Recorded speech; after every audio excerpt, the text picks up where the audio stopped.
오늘은 약하지만 그러나 지혜로운 사반이라는 제목으로 하나님 말씀을 전할 때 다 같이 놀라운 복을 받을 수 있기를 바랍니다. 약한 식물들은 작은 비바람도 이기지 못하고 쓰러지기도 합니다. 또한 약한 가지들은 작은 비바람에도 부러지기도 합니다. 폭풍우라도 한바탕 몰아치고 나면 강한 것과 약한 것은 확실하게 구별이 됩니다. 약한 것은 폭풍우를 견디지 못하고 쓰러집니다. 그러나 강한 것은 거뜬히 폭풍우를 이겨내고 거뜬히 견디어냅니다. 그러므로 강해야 합니다. 강해야 어떤 위협도 이겨낼 수 있습니다. 강해야 감기도 이기고 독감도 이기고 전염병도 이길 수 있습니다. 그러나 약하면 작은 바람만 불어도 넘어지고 약하면 찬바람만 쏘여도 감기가 되는 것입니다. 약하면 감염병에도 이기기 어려운 것입니다. 그러므로 오늘날 강해지려고 백신도 맞으려고 몸부림을 치고 있습니다. 그러므로 강한 인생이 되리고 열심히 일을 하고 열심히 애를 쓰면서 살아가려고 하는 것입니다. 약하면 어려움에 빠지고 약하면 가진 것도 지킬 수 없고 약하면 가진 것도 다 뺏기게 됩니다.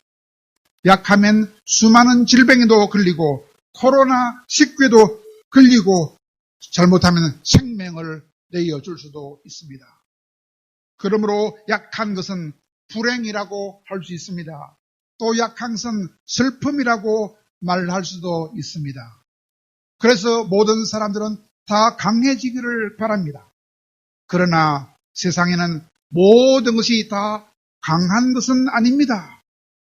다 강해지기를 바라지만 세상에는 참말로 약한 것들도 많이 있습니다.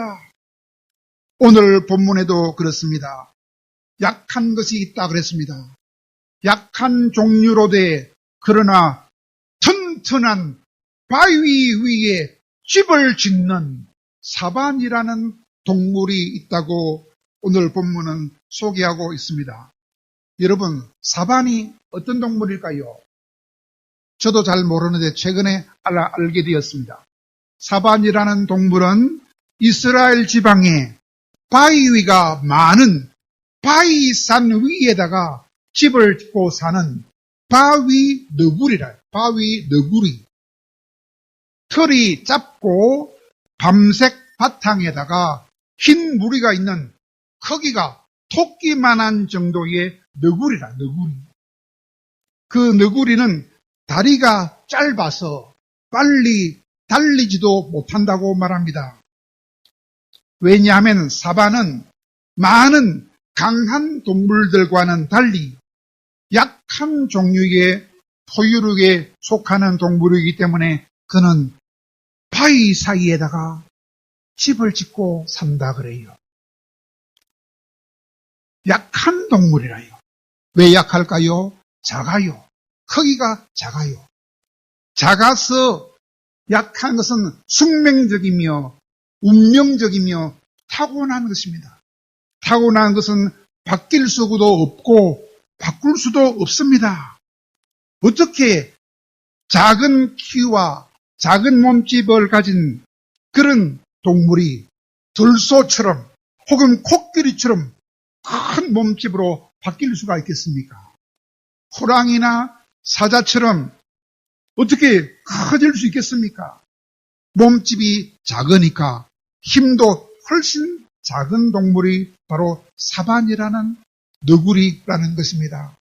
또한 다리도 짧아요. 다리도 짧으니까 달리기도 잘 못합니다. 그러니까 약할 수밖에 없지요. 동물 세계에서는 누가 강합니까? 빨리 달려야 강합니다. 빨리 달려야 먹잇감을 포착할 수가 있고 빨리 달려야 강한 동물로부터 도망을 갈 수도 있습니다. 그런데 그 사반이라는 동물은 치타처럼 빨리 달리지도 못합니다. 그러니까 약할 수밖에 없습니다. 또 그 사반이라는 동물은 몸에 강력한 무기도 없습니다. 그러니까 약할 수밖에 없습니다. 사자나 호랑이처럼 짐승의 가죽도 찢을 수 있을 정도로 날카로운 이빨도 없고 날카로운 발톱도 없습니다. 황소처럼 억센 뿔도 없습니다. 고슴도치처럼 몸을 보호하는 가시 비늘도 없습니다. 자기 몸을 보호할 수 있는 뿌리조차도 없습니다. 이렇게 약한 사바는 자신을 보호할 수가 없기 때문에 양육 방식의 동물 세계에서 얼마나 살기에 불리한지 모릅니다. 그러나 말입니다. 이렇게 약하게 태어난 것을 슬퍼할 수밖에 없고 불평할 수밖에 없고 원망할 수밖에 없고 체념할 수밖에 없는 이런 약한 동물인데, 이런 동물은 물론이고 우리들도 이런 상황에 빠지게 되면 우울증에 빠질 수도 있으며 열등감에 빠질 수도 있습니다. 여러분, 우울증이나 열등감이 얼마나 무서운지 모릅니다. 우울증은 얼마나 심각한 병입니까? 우울증을 의사들은 말합니다. 뭐라고 말하느냐? 마음의 감기라고 그래요. 마음의 감기. 마음의 감기라 하면 가볍게 생각하지요. 그러나 가벼운 병이 결코 아니라는 것입니다.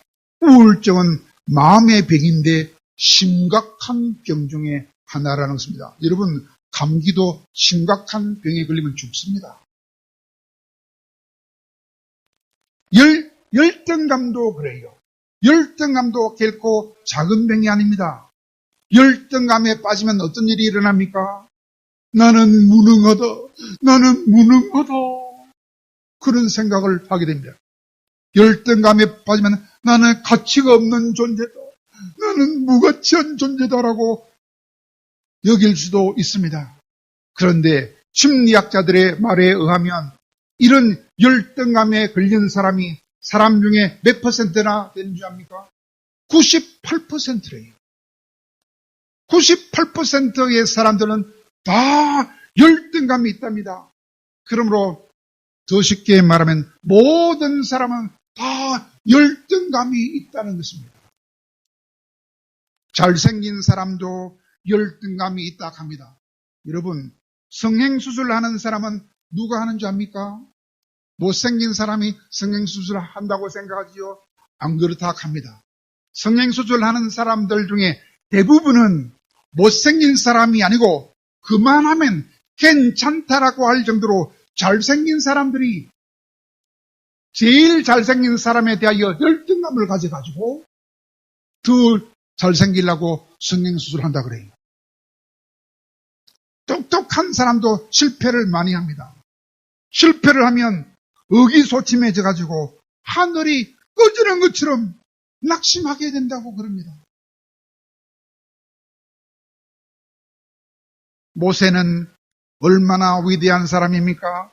성경에 나오는 많은 위대한 인물 중에서 가장 위대한 인물 중에 한 사람이 모세 아닙니까? 그런데 그 모세조차도 열등감에 사로잡혔습니다. 왜? 40년 동안 광야 생활을 할 때에 열등감에 사로잡혔습니다. 그래서 괴로워했습니다. 하나님이 내 백성을 애굽에서 인도하여 내라 라고 요구하셨을 때에 모세가 열등감에 사로잡혔기 때문에 뭐라고 대답했습니까? 하나님, 내가 도대체 누구이길래 바로에게 갈 수 있겠습니까? 내 같은 놈이 어떻게 하나님의 백성을 인도하여 낼 수 있겠습니까? 하나님, 나는 본래부터 말을 잘 못하는 놈입니다. 나는 입이 뻣뻣한 놈입니다. 혀가 두는 놈입니다. 그러므로 나 같은 놈 말고 말 잘하는 사람을 보내십시오. 라고 말했습니다. 여러분, 말을 제대로 못하는 것은 결정적인 약점일 수 있습니다. 그런 약점이 그에게 큰 열등감으로 생각되었던 것입니다.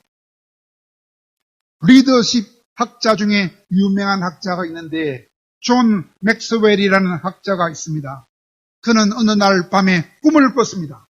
어떤 복면을 쓴 사람이 자기가 가는 길을 가로막는 기라요. 자꾸만 가로막아요. 복면을 쓴 어떤 놈이. 계속해서 자기가 길을 가는데 방해하니까 화가 나서 복면을 확 벗겼다 그래요. 그랬더니 어떤 놈인가 하고 복면을 벗기니까 자기 자신이더랍니다. 평생 자기 자신을 따라다니면서 자기를 방해하는 것이 바로 내 속에 들어있는 열등감이라는 제2의 자아더라 이 말입니다. 내가 나를 괴롭히는 거야. 나의 열등감이 나를 괴롭히는 거야. 약함에서 오는 우울증과 약함에서 오는 열등감은 모든 사람이 갖고 있는 약점이라는 것입니다. 그 약점은 우리 속에 숨어있는 약점이고 숨어있는 약점이기 때문에 우리가 알기도 어렵고 알기도 어려우니까 고치기도 어렵고 그것은 평생 동안 우리를 따라다니는 약점이 된다는 것입니다. 이런 우울증과 이런 열등감이 지나치게 되면 우리 인생을 파괴하게 된다는 것입니다. 그래서 열등감에 우울증에 깊이 사로잡히면 자살도 하게 되는 것입니다. 무서운 일입니다. 그러므로 오늘 본문의 사반이라는 동물은 치명적인 약점을 가진 동물입니다. 얼마나 불리하며 얼마나 위험한 약점을 가지고 있습니까? 그러나 여러분, 그 사반에게는 사자나 호랑이나 표범이나 하이에나에게는 없는 특별한 어떤 것이 있다는 것입니다. 사반은 우울감과 열등감을 이겨내고 약함과 불행을 이겨내는 놀라운 힘이 있다는 것입니다. 그것이 무엇입니까? 바로 한마디로 지혜라고 하는 것입니다. 사반이라는 그 동물에게는 특별한 지혜가 있다는 것입니다. 그러므로 오늘 본문 잠언 30장 24절에서 뭐라고 합니까? 땅에 사는 작고도 가장 지혜로운 동물이 4가지가 있다 그랬어요.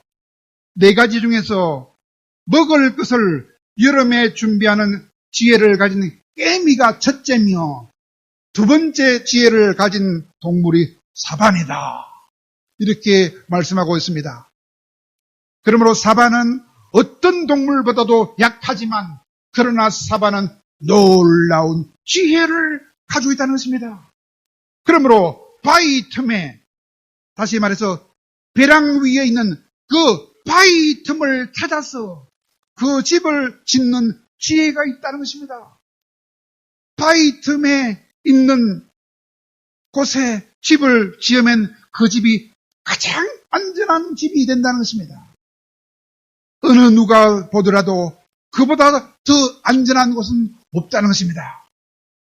먼저 사반은 자기 몸을 외부의 시선으로부터 완벽하게 숨길 수 있는 그런 자가 된다는 것입니다.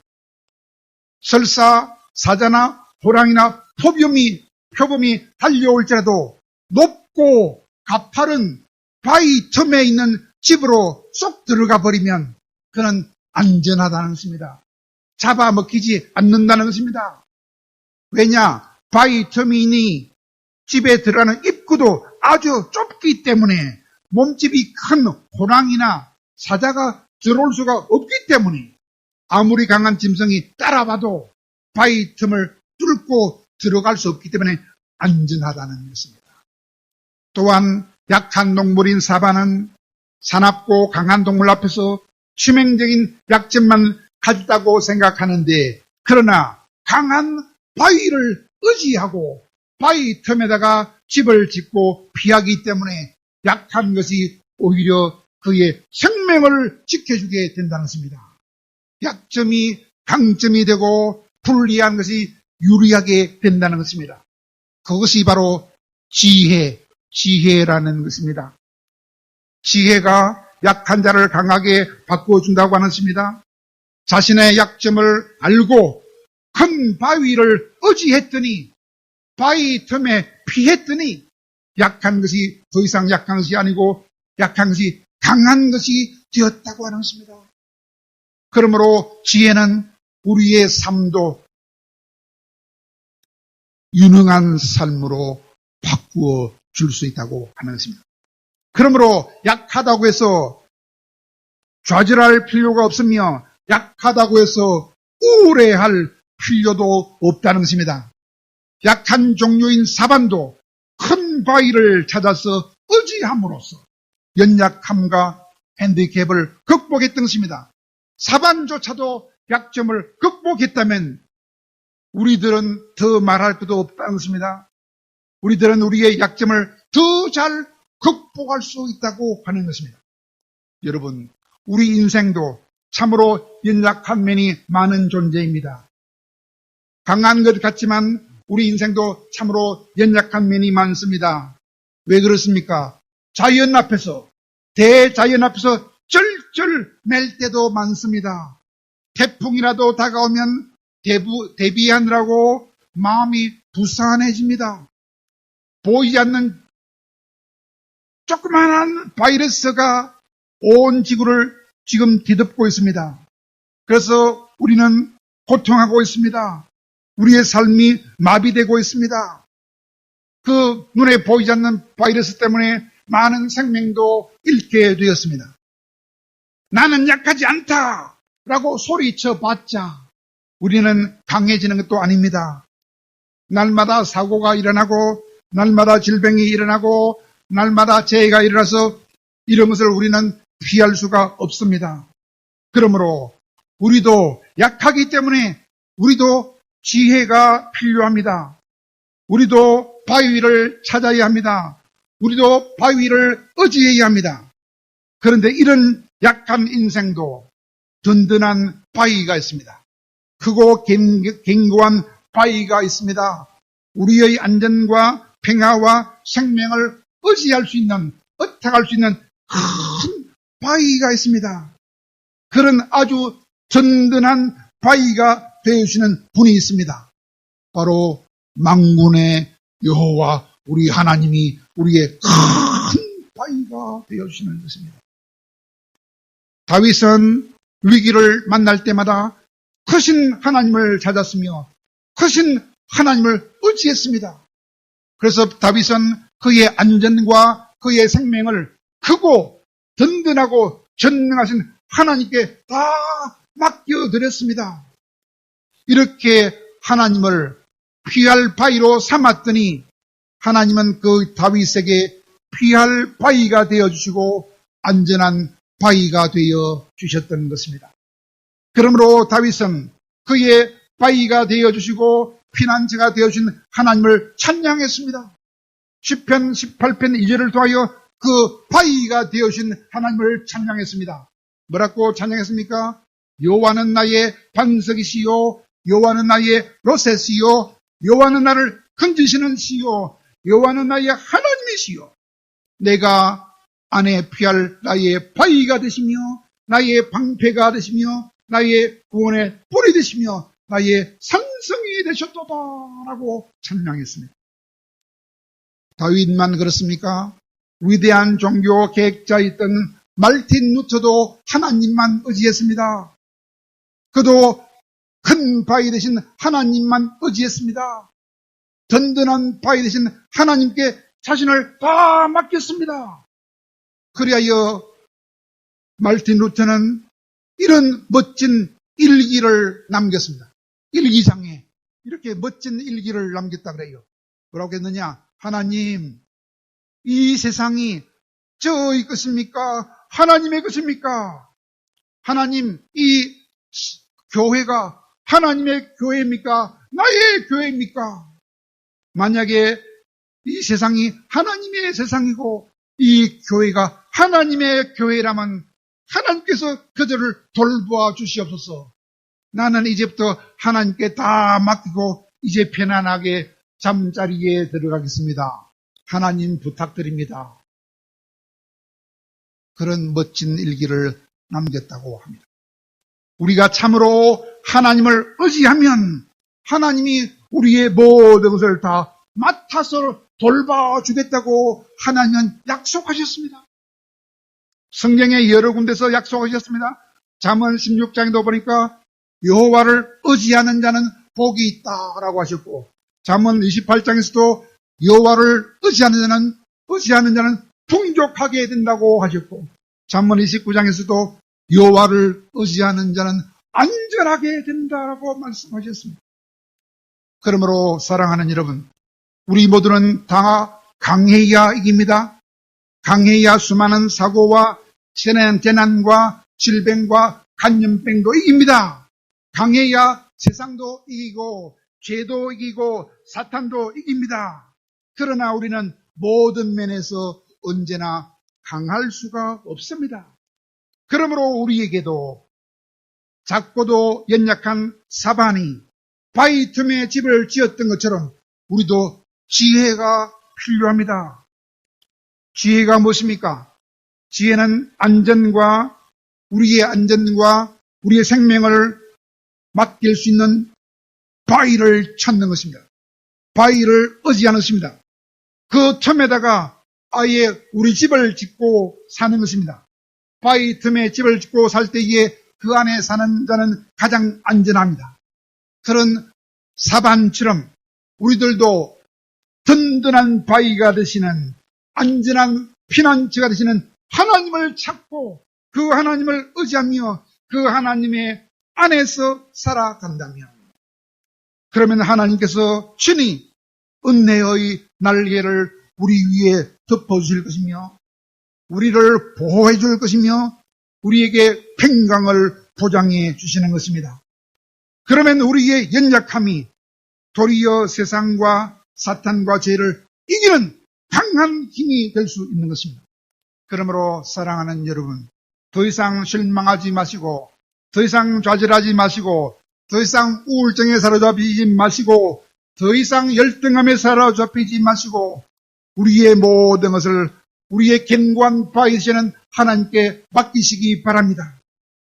그리하면 하나님은 언제 어디서나 하나님을 굳게 의지하는 자에게 약속하신 모든 복을 주시며 복을 주되 풍족하게 해주시며 우리에게 평강과 기쁨을 영원히 보장해 주실 것입니다. 모든 것을 하나님께 맡기는 믿음의 지혜를 가지심으로 불안한 세상 가운데 날마다 평강과 기쁨을 누리며 주께 영광을 돌리는 우리 모두가 되기를 간절히 축원합니다.